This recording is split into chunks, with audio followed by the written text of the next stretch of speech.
तबला डग्ग्याची आपण माहिती घेऊयात. सो आपल्या जो राईट साईडला आहे छोटा, याला म्हणायचं तबला, याला म्हणायचं डग्गा. जे राईट हँडेड आहेत त्यांच्यासाठी उजव्या साईडला तबला असतो, डाव्या साईडला डग्गा. जे लेफ्टी आहेत म्हणजे जे असे वाजवतात त्यांना हा इकडे असतो. सेम तबला डग्गा. आता बघितलं, आधी आपण तबल्याचं बघू.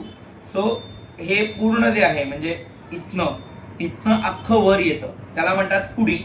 त्यानंतर ही शाई, लव साठी किंवा किनार, त्यानंतर गजरा, वादी, हे वादी, गठ्ठे, हे लाकडाचं खोड असतं, शिसम. त्यानंतर हे जे आहे वादीचं असं गोल दिसतंय त्याला म्हणायचं पेंद.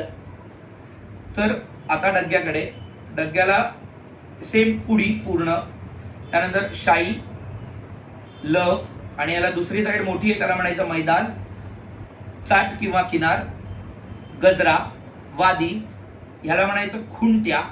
हे ॲल्युमिनियम, स्टील किंवा पितळ धातूचं भांड. सेम याला म्हणायचं पेंद, वादीचं जे गोल आहे त्याला. हे जे दोन्ही आहे ती चुंबड. याच्यावरती जे आपण असते, आता इथे नाहीये पण याच्यावरती जे कव्हर असतं त्याला म्हणायचं गादी.